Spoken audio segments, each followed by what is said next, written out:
수요일날 참 오래간만에 뵙지.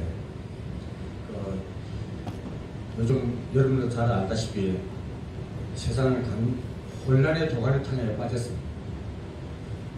방향을 잃어버리고 그 문제를 찾지도 못하고 우왕좌왕하고 있는 시대가 되었습니다. 이 시대를 누가 만드느냐?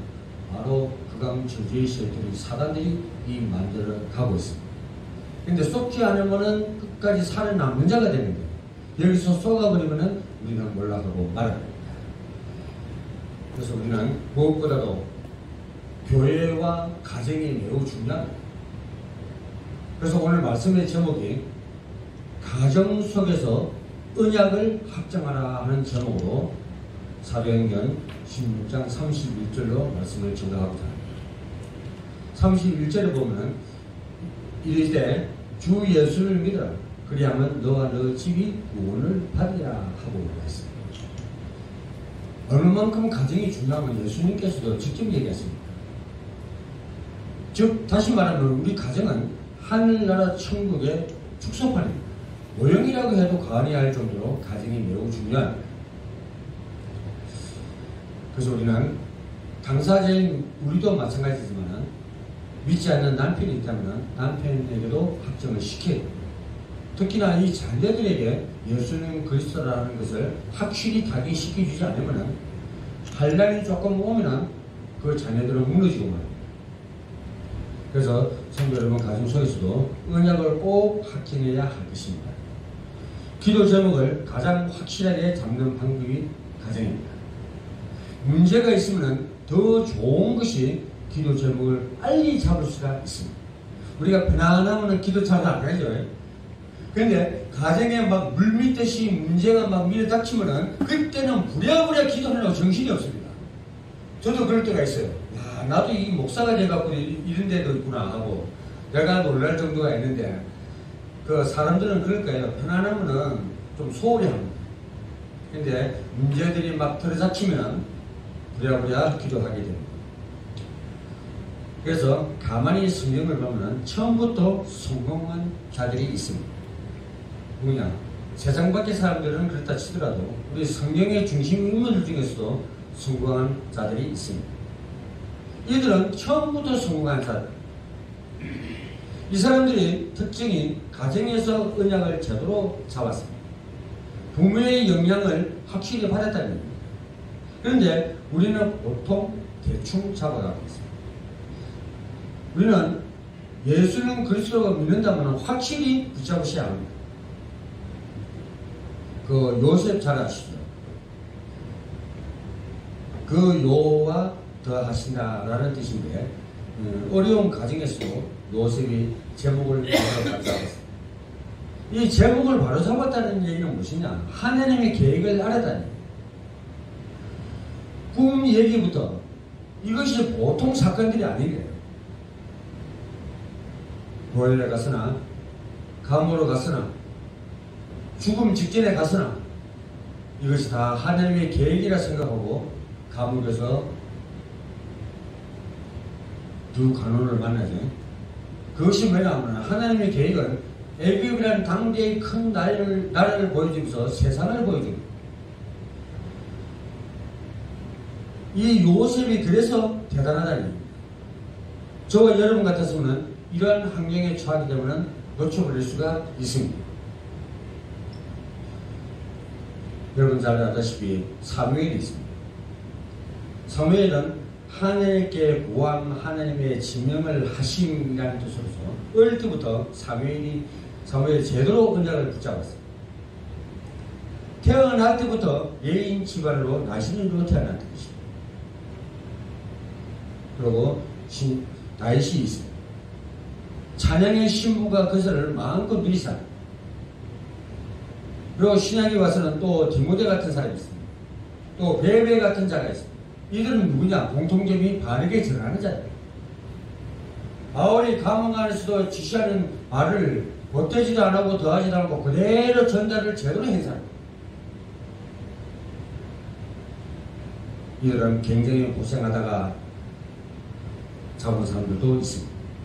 가정의 언약을 제대로 안 잡으면 80년 동안 응답을 못 받고 관계에서 해밀고 목동 생활도 하고 고생한 사람도 있습니다. 그 대표적인 인물이 누구냐? 모세이죠. 결국은 가정에 있었던 그 언약을 잡을 때 역사가 일어났습니다. 그러기 전에는 이전에는 고생을 한 것입니다. 이전 절반이 지났어야 엘리사도 깨달았습니다. 바울 같은 경우도 인생 거의 끝부분에서 깨달았습니다. 사울은 헬라인의 이름이죠. 바울은 이방인의 이름. 그리스도를 만나서 얻은 것이 사울에서 바울로 바뀌어졌다는 것입니다. 그리고 이사야 같은 경우에는 거의 멸망 상태에서 깨달았습니다. 이사야는 귀족 문화인으로서 궁중 생활을 하는 사람들이었습니다. 백성들의 죄악의 나라가 입에서 찌개요. 그를 위해서 도움 상태에서 하나님을 말씀을 알았습니다. 이것을 제대로 붙잡게 만들어줘야 돼요. 이것이 안 되면 아이들 모든 대부분의 문제가 발생합니다. 그런데 대부분의 사람들이 깨닫지 못한 상태에서 넘어가요. 여러분들 자녀들을 기르다 보니까 참 많이 느낄 것입니다. 이 자녀에게는 뭘 전해줘야 되고 이 자녀에게는 뭘 해줘야 될 것입니다. 자녀를 키우다 보면 부모 말을 잘 듣는 사람이 있는 반면에 그렇지 못한 자들도 있습니다. 그러다 보니까 우리 청소년들이 자녀들이 병들어가고 있다. 그래서 세계는 어떤 것보다 중요한 것이 치유 시스템을 구축할 때가 되었습니다. 이 치유 사역을 제대로 안 하다 보면 목회도 치유 목회를 하지 않다 보면 세상에 병든 세상을 살리는데 조금 문제가 오기 시작합니다. 자기 달란트를 제대로 발견해 산불의 달란트라 하고 명한 분이 바로 카네기. 자기 달란트를 제대로 발견하는 사람이 3%밖에 안 된다고 합니다. 이것은 가정의 책임입니다. 자기 달란트를 발견하는 사람이 3%밖에 안 된다는 이것은 카네기의 말입니다. 제가 볼 때는 일리가 있다고 생각합니다. 그리고 내게 주신 능력을 반도 개발을 못하고 우리는 주고 맙니다. 그런데 11%를 개발하는 사람이 있는데 그 사람이 바로 아인슈타인입니다. 그러니 우리가 절반쯤 개발만 한다 하더라도 우리는 어떻게 되겠습니까? 우리에게 주신 축복이 어마어마하다는 얘기가 되는데 그런데 가정 언약 속에서 합증을 못하니까 어려움을 당하게 되는 것입니다. 의사 집안에 의사가 나오고 판사 집안에서 판사가 나온다는 것은 가정의 언약을 잡았다는 것이 됩니다. 심지어 불신자들도 그런데 우리 성도들은 오직 어떻게 해야 되겠습니까? 그래서 이제 이 언약을 붙잡고 살아가는 중에 아이들이 자라나니까 시간에 따라 이제는 우리는 청소년 사명자들에게 뭘 확장해 줘야 하느냐 하는 것이 우리에게 과제로 남아있습니다. 우리는 아무리 세상이 혼란해도 하나님의 역사하시는 시간표를 우리가 잘 봐야 됩니다. 특히 인간관계에서 청소년들에게 우리는 뭘 해줘야 될 것인가? 그런데 어떤 청년은 공부는 어느 정도를 하느냐를 보고 빨리 합치게 해줘야 돼요. 이 사람이 공무원이 될 사람인지 경쟁이 될 사람인지 문화인이 될 사람인지 어릴 때부터 벌써 중학교 때까지가 확립되지 않으면 그 위에는 찾기가 힘들어요. 공부를 몇 등 하느냐 정도가 나는 얼른 구분해서 하나님이 이 아이에게 주신 달란트가 뭔지를 빨리 보는 것입니다. 빨리 볼수록 이익입니다. 그리고 많은 사람들이 가고 있는 길도 있지만 하나님이 예비해 놓으신 방향이 분명히 있기 때문에 이것을 찾게 하는 것이 바로 저와 여러분 부모들이 할 일입니다. 그리고 우리는 지금 결혼을 앞둔 청년들은 기성세대에 들어섰기 때문에 내 달란트를 어디로 가느냐? 아니다. 지금 급해졌다. 목적이 없고 방향을 잃어버리니까 자기 혼자 급한 거예요. 길을 찾지 못하고 헤매게 있는 것입니다. 청년들은 무조건 은혜를 받아야만이 길을 찾을 수가 있습니다. 그래서 우리는 청년들은 사도행전 1장 8절을 무조건 힘을 얻되 오직 성령이 너희에게 임하시면 너희가 권능을 받고 온 지구촌에다가 예수는 그리스도라고 증거하는 우리 청년들이 돼. 그리고 우리는 청년 전문 사역자 훈련을 시키고, 왜? 시대가 그만큼 변했기 때문에 전문적으로 훈련되지 않으면 세상 나가서 실족할 수밖에 없습니다. 무엇보다도 목회자 시대이기는 하지만 중직자 시대, 중직자들이 장로 권사들이 살아남아야만이 목회자가 목회하는데 큰 부담이 없습니다. 이렇게 방향을 잡아주길 바랍니다. 그리고 올라오는 청소년들의 발판이 되어져야. 그래서 큰 교회 가면 청년애들 많죠. 중고등부도 있고 고등부도 있고 많이 있습니다. 그런데 그래서 무엇보다도 청소년도 중요하지만 이 청년들이 매우 중요합니다. 청년들이나 어린아이들에 대한 프로그램들은 많은데 이 청년들의 중요한 프로그램들이 거의 전무한 상태입니다. 기성세대는 무조건 세 가지에다가 맞추면 됩니다. 무조건 청소년 전문사회자 훈련을 시키고 세계의 복음화와 교회 중직자 시대에 맞춘다면 이거보다 더 중요한 것이 없습니다. 이렇게 전문사역은 여러분들의 확실한 방향을 잡아줘야 할 것입니다. 꼭 알려야 될 것이 있습니다. 베드로전서 2장 9절.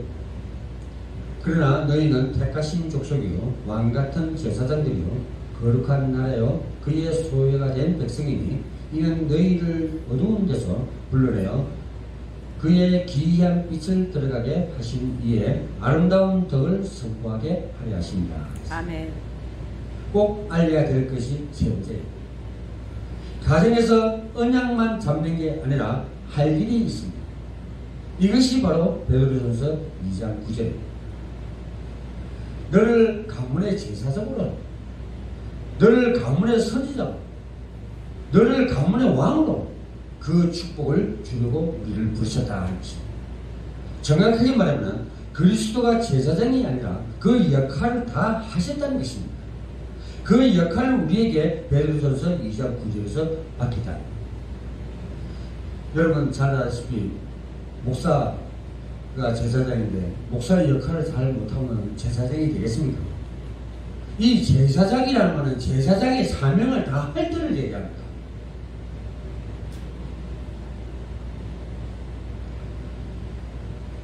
너 한 명 때문에 가문의 모든 저주를 없애는 제사장의 축복을 받아요.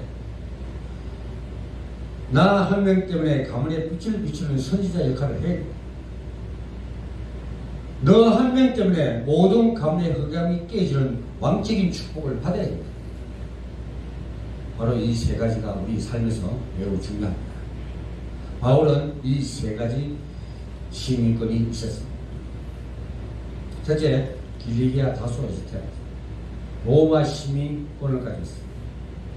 그리고 나중에 그리스도를 만나서 천국 시민권까지 획득했습니다. 참 인생이 화려합니다. 바울. 우리 청소년 청년 사명자들이 그래야 합니다. 이 말은 고향, 국가, 세계를 말하고 있습니다. 고향도 매우 중요합니다. 호남지방 사람은 호남지방 고향을 굉장히 중요시해요. 경상도 사람은 경상도를 중요하게 해요. 그래서 그들의 고향, 그들의 지역을 가장 영광스럽게 만들기 위해서 국회의원들을 보면 지역구에 얼마나 많은 예산을 투입하려고 노력합니다. 그렇게 안 하면 그 고향에 영향력을 주지 못하면 그 국회의원은 다음에 공천을 못 받게 되어 있습니다. 그래서 우리가 세은의 방송교회에 소속됐기 때문에 세은의 방송교회에서 우리가 정체성을 드러내야 됩니다. 그리고 영향력을 줘야 된다는 것입니다. 그것은 오직 하나님께 영광을 드리려고 사도행전 1장 8절에서 얘기하듯이 온 세계 유다와 사마리아 땅끝까지 이르러 예수는 그리스도라고 우리는 살아가야 할 것입니다. 그래서 오늘날 로마와 같은 미국이 흔들리면은 전 세계가 흔들립니다. 미국 신문권자 대단하죠.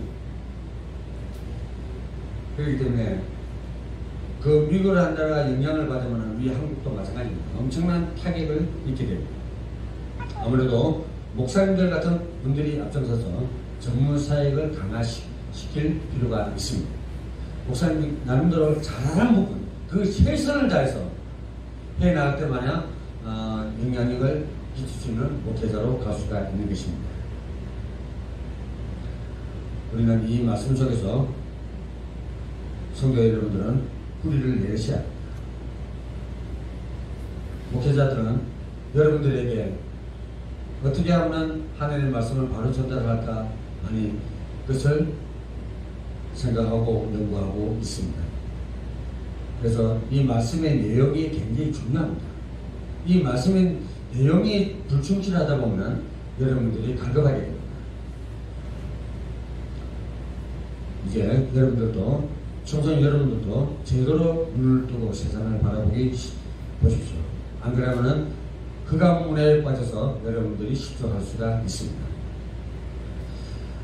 오늘 가정 속에서 언약을 붙잡고 여러분들이 꼭 승리하는 날이 되기를 주님으로 축복드립니다. 아멘. 기도하겠습니다.